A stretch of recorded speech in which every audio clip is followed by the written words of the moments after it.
सिंध पर 1400 साल पहले राय कौम की हुकूमत हुआ करती थी। उन्होंने 137 साल तक हुकूमत की। राय हुकूमत का आखिरी राजा राय सहासी सानी था, जिसके यहाँ कोई भी औलाद न थी, और फिर 137 साल बाद ब्राह्मण राज शुरू हुआ।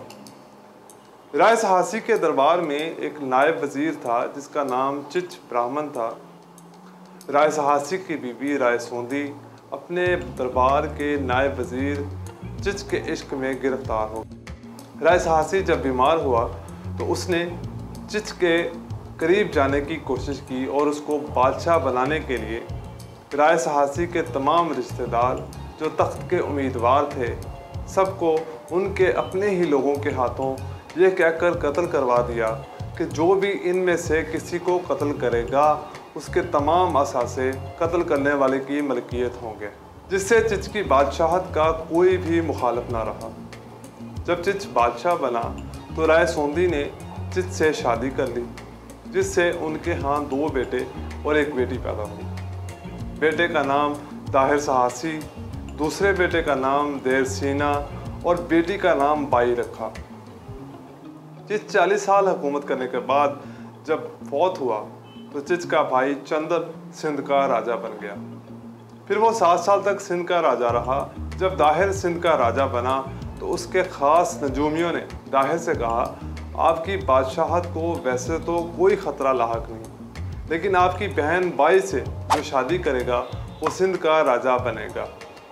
गद्दी के लालच में उस गलीज़ इंसान ने अपनी बहन से शादी कर ली। जब हज़रत उमर रज़ी अल्लाह अन्हु खलीफा मुस्लिमीन बने तो उन्होंने भी सिंध पर हमला किया और मकरान शहर पर फतह हासिल की। खलीफा राशिदीन के बाद बनु उमय्या के ख़ानदान जब खलीफा बना तो उनके 5वें खलीफा वलीद बिन अब्दुल मलिक ने हिजाज बिन यूसुफ को ईरान का गवर्नर बना दिया। इसी दौरान श्रीलंका की तरफ से खलीफा अब्दुल मलिक को कुछ तोहाइफ समंदरी जहाज़ पर भेजे जा रहे थे जो सिंध के डाकुओं ने लूट लिए और उस जहाज़ में मौजूद कुछ लोगों को कैद भी कर लिया। उस जहाज़ में एक औरत ने हिजाज बिन यूसुफ को अपने साथ होने वाले जुल्म की दुहाई दी। वो दुहाई की आवाज़ किसी तरह हिजाज बिन यूसुफ तक जा पहुंची तो हिजाज बिन यूसुफ ने राजा दाहिर को ख़त लिखा, हमारे मुल्क के कुछ लोग जो तुम्हारे इलाके के डाकुओं ने कैद कर रखे हैं उनको इज़्ज़त के साथ वापस रिहा कर दिया जाए और मालो असबाब जो लूटा गया वो ताइवान की सूरत में अदा किया जाए। जिसके जवाब में हिजाज बिन यूसुफ को राजा दाहिर ने ऐसा कुछ लिखा जिससे उस पर हमला करने का हिजाज बिन यूसुफ ने फैसला कर लिया। राजा दाहिर ने ख़त में क्या लिखा, सिंध पर हमला करने के लिए उम्वी सल्तनत को क्या मुश्किलात दरकार थीं, क्या वाकई राजा दाहिर ने जहाज़ लूटे थे। मैं आशर अजीम खान 3 एपिसोड्स पर मुश्तमिल सिंध की कहानी में हम आपको यही सब बता रहे हैं।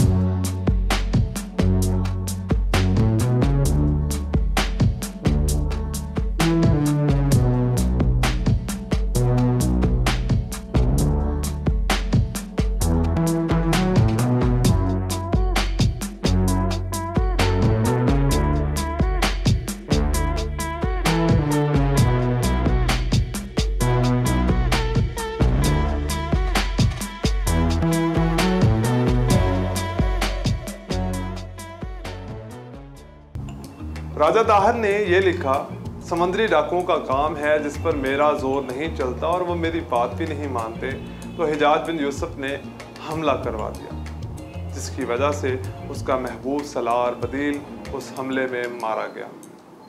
इजाजुल हक क़ुदूसी अपनी किताब में लिखते हैं, वो अपने सलार बदील से इतनी मोहब्बत रखता था कि जो कासिद उसके कत्ल की खबर लेकर आया तो हिजाज बिन यूसुफ ने उस कासिद को यह कहकर कत्ल करवा दिया, उसकी जगह तुम क्यों नहीं मारे गए। इसी के साथ सिंध पर हमले की तदबीरें करने लगा। इससे पहले भी सिंध अरब फौजों की तरफ से 14 हमले हो चुके थे। पहला हमला हज़रत उमर के दौर में हुआ कि सरहद शुमाली अफ्रीका से बलूचिस्तान के साहिल मकरान तक फैली हुई थी और सल्तनत के हमसाये में छोटी सी रियासत सिंध मौजूद थी। सिंध दमश्क से बहुत ज़्यादा फासले पर थी, इसलिए वहाँ फौज को भेजना और उनकी मदद करना बहुत मुश्किल था। और उमवी सल्तनत भी इस छोटी सी रियासत पर फतह हासिल करने के लिए पैसा लगाने को बिल्कुल तैयार न थी। लेकिन राजा दाहर ने उमवी सल्तनत के खिलाफ जाकर उमवी सल्तनत के बागी मोहम्मद अलाफी और उसके 40 साथियों को पनाह दे दी। हिजाज बिन यूसुफ जिस ईरान के इलाके का गवर्नर बना वो इराक कहलाता था। उसके ज़ेरे कंट्रोल इलाकों की सल्तनत सिंध के साथ जा मिलती थी। औरत की दुहाई और जहाज़ लूटने की वजह से हिजाज बिन यूसुफ को जवाज़ मिल गया कि वो सिंध पर चढ़ाई कर दे। और कुछ दिन बाद ये खबर भी आ पहुंची कि राजा दाहर के कहने पर ही जहाज़ों को लूटा गया था और साथ साथ राजा दाहर का मोहम्मद अलाफी को पनाह देने का इल्ज़ाम हिजाज बिन यूसुफ को सिंध पर हमले का इरादा मजबूत कर दिया। हिजाज बिन यूसुफ का लाडला सिपा सलार मारा जा चुका था। उनको अब सिपा सलार की ज़रूरत थी। मोहम्मद बिन कासिम हिजाज का भतीजा था और दामाद भी। हिजाज जब इराक का गवर्नर बना तो उसने अपने ख़ानदान के तमाम लोगों को ऊंचे ओहदे दिला दिए। मोहम्मद बिन कासिम के बाप कासिम को बसरा का गवर्नर बना दिया। मोहम्मद बिन कासिम को ईरान में होने वाली बगावत के खिलाफ जंग के लिए सलार बनाया गया था। 15 साल की उम्र में ईरान के कुर्दों को शिकस्त दी और जरजान शहर को फतह किया और एक शहर की बुनियाद डाली जो शहराज के नाम से मशहूर हुआ। जब मोहम्मद बिन कासिम राय को फतह करने के लिए पेशकदमी कर रहे थे तो हिजाज बिन यूसुफ का पैगाम मिला कि वो सिंध को फतह करने के लिए पेशकदमी करें और साथ ही जंग की तैयारियां शुरू कर दी। 5000 सिपाही, 5000 सांडियाँ, उनकी सवारी के लिए बहुत सारे ऊँट और तमाम जंगी ज़रूरतों का सामान बहरी जहाज़ पर लाद कर दीबल भेज दिया गया, जिसमें बहुत सी तोपें भी शामिल थी। फ़ौज के आराम और खुराक का इस कदर इंतज़ाम किया गया कि अरबी सिरका खाने के बहुत शौकीन थे। उसने रुई को सिरके से तर करके सुखाया और गांठें बांधकर जहाज़ पर रवाना कर दिया ताकि जब उनको ज़रूरत हो तब वो उस रुई को पानी में भिगोकर सिरका निचोड़ लें और यहाँ तक के सामान के साथ सुई धागा तक रवाना किया गया।